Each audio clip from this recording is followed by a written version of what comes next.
اللہ رب العزت نے ایمان کی ایک فطرت بیان کی ہے، ایمان کی بولیے، اور وہ اندر کا ایک حال ہے کہ مومن وہ ہے نبی جس کی جان سے زیادہ اس کے قریب ہے، اور اس نے بھی نبی کو اتنا یاد کر رکھا ہے اور حضور سے اتنی محبت اور عشق کا رشتہ رکھتا ہے کہ نبی مکرم صلی اللہ علیہ وسلم کو اس نے اپنی جان سے زیادہ قریب کر رکھا ہے۔ یہ ایمان کی فطرت ہے۔ اگر کوئی اندر کے اس حال سے محروم ہو جائے، دل کی اس کیفیت سے بولیے، آپ کو نہیں سمجھ آئے گی، کیونکہ آپ محبت سے ذکر سننے والے ہیں۔ یہ اس سے پوچھیں جس کے سامنے شان رسول بیان ہو اور وہ برداشت نہ کر پائے۔ یہ جو میں تقریر کر رہا ہوں نا، آپ کو برداشت ہو رہی ہے، یہ اپنی ماؤں کو دعا دیجئے، یہ اللہ کا شکر ادا کیجئے۔ یہ جو میں گفتگو کر رہا ہوں اس کا اندازہ آپ کو وہاں ہوگا کہ جس کے سامنے شان رسالت بھی بیان کرو تو اس سے برداشت نہ ہو، یہ آپ کو وہاں محسوس ہوگی میری گفتگو۔ تو ایسا شخص جو ایک اندر کے عشق رسول سے محروم ہو گیا، قربت مصطفیٰ سے محروم ہو گیا، روحانی طور پر، قلبی طور پر، باطنی طور پر، لیکن ظاہر میں وہ نمازی بھی ہے، پرہیزگار بھی ہے، تہجد گزار بھی ہے، داڑھی بھی رکھی، پگڑی بھی رکھی، سب کچھ اس کا ظاہر جو ہے مومنوں والا ہے، تو ایسے بندے کو آپ تو مومن کہہ سکتے ہیں، لیکن چونکہ وہ فطرت ایمان سے ہٹ گیا، وہ اللہ کے ہاں مومن ہو سکتا؟ بولی اللہ کے ہاں مومن؟ اللہ کے ہاں مومن وہ ہوگا جو اگر ظاہر میں کسی کو پتا نہ چلے کہ یہ مومن ہے، لیکن اندر سے، توجہ کیجئے گا، اندر سے نبی سے اتنا عشق رکھتا ہو کہ اپنی جان سے زیادہ قریب رکھتا ہو، اپنی جان سے زیادہ، تو بندہ اسے مومن سمجھے نہ سمجھے، چونکہ وہ ایمان کی فطرت پہ آ گیا، لہذا اللہ کے نزدیک وہ مومن ہے۔ یہاں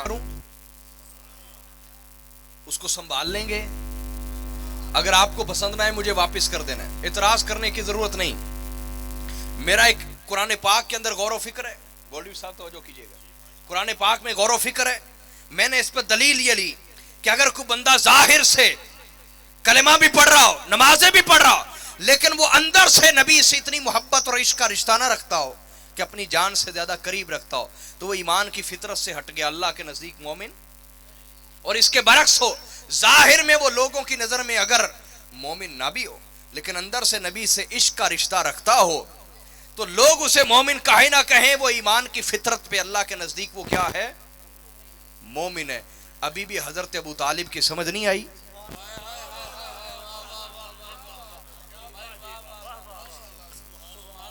بھائی میں نے قرآن سے پیش کی دلیل، حضرت ابو طالب ابھی بھی سمجھ نہیں آئے؟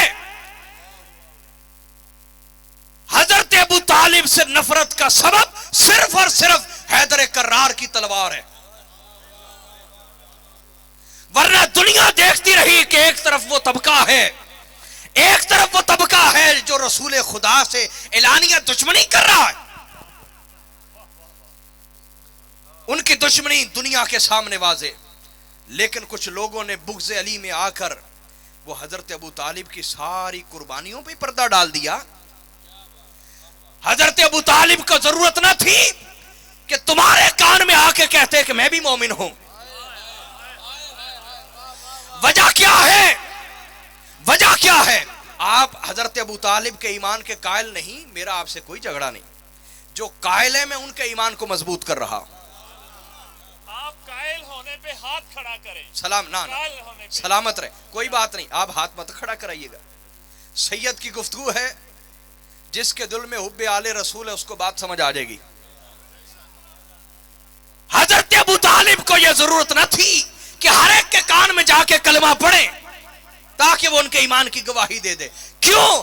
کیونکہ قرآن یہ کہتا ہے النبی اولا بالمؤمنین من انفسہم، مومن ہونے کے لیے اندر کا ایک حال چاہیے، اور وہ اندر کا حال یہ ہے کہ جو نبی کو اپنی جان سے زیادہ قریب کر لے وہ اللہ کے نزدیک مومن ہو جاتا ہے، وہ اللہ کے نزدیک بولیے مومن ہو جاتا ہے۔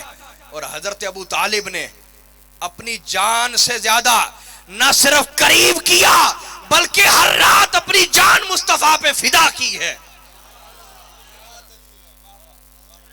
اور اس پر تمام اہل سنت علماء کا اتفاق ہے.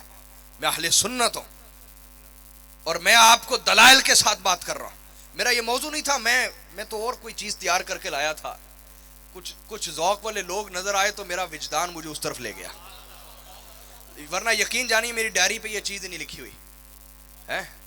تو وہ جو میں نے شروع میں کہا نا میں سیدہ زہرا کی نوکری کر رہا ہوں, وہ نوکری اس طرف لے گئی ہے. سمجھ آئی بات یا نہیں آئی؟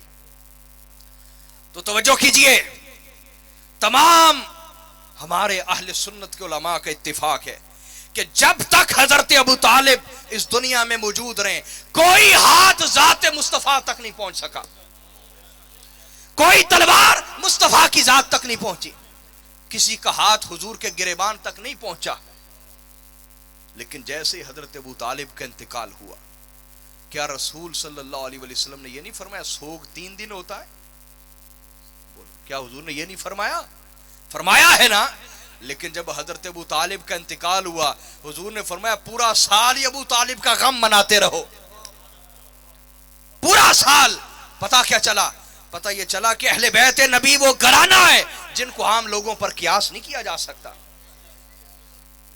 عام لوگوں پر قیاس, اس پر دلائل ہیں ہر چیز کے اوپر. میرے ذہن میں درجنوں آیات آ رہی ہیں, حدیث آ رہی. میں موضوع سے نہیں ہٹنا چاہتا, بس یہ بتانا چاہتا ہوں کہ آپ حضرت ابو طالب کی شخصیت کے بارے جو بھی عقیدہ رکھتے ہیں, یہ ایک دفعہ غور و فکر کریں کہ میں کس کے کہنے پر حضرت ابو طالب کے خلاف ہوں. توجہ نہیں سمجھ آئی آپ کو؟ آپ نے بس ایک دفعہ یہ ضرور غور و فکر کرنا ہے کہ میں کس کے کہنے پر حضرت ابو طالب کے خلاف ہوں. یہ سوچنا ہے, پھر یہ سوچنا ہے کہ جس کے کہنے پر میں نبی کے گھرانے کے خلاف ہوں, مولا علی کے بابا جان کے خلاف ہوں, میرے پاس کون سا وحی اتری ہے کہ جس بندے کے پیچھے میں لگا ہوں یہ حق پہ ہے؟ کسی بندے پر وحی اتری ہے؟ بولو نا. لہذا حاضرین, میں نے آپ کو شروع میں ایک بات سمجھائی, اپنی زندگی میں ایک معیار قائم کریں. بڑے فرقے یہاں, بڑے دھڑی بندیاں ہیں, بڑی مذہبی تنظیمیں کام کر رہی ہیں, ہر کوئی خود کو حق پہ سمجھتا ہے اور باقیوں کو غلط کہتا ہے. ایک معیار اپنے سامنے رکھو, جو سیدہ زہرا کی نوکری کرے اس کے ساتھ تعلق رکھو, چاہے وہ کوئی بھی کیوں نہ ہو. نہ پھر اس کا رنگ دیکھو, نہ پھر اس کی نسل دیکھو, نہ پھر اس کے لباس کو دیکھو, نہ اس کی غربت اور امارت کو دیکھو. بس یہ دیکھو یہ سیدہ زہرا کی نوکری کر رہا ہے. سمجھے بات؟ یہ نہیں. نوکر کن کا ہے؟ مالکوں کو دیکھ کے وفاداری کرنی ہے, مالکوں کو دیکھ کے وفاداری کرنی ہے. لہذا آپ بھی جن کے پیچھے چل رہے ہیں ذرا غور کرنا ہے ان کے مالک کون ہیں, یہ کن کے کہنے پر زہرا و مرتضیٰ کے گھر کے دشمن بنتے چلے جا رہے ہیں. بھائی یہ غور و فکر اپنے اندر پیدا کرنا ہے. میں نے نقطہ دے دیا ہے, اللہ دلوں میں اتارنے والا ہے, میں اس سے دعا کرتا ہوں.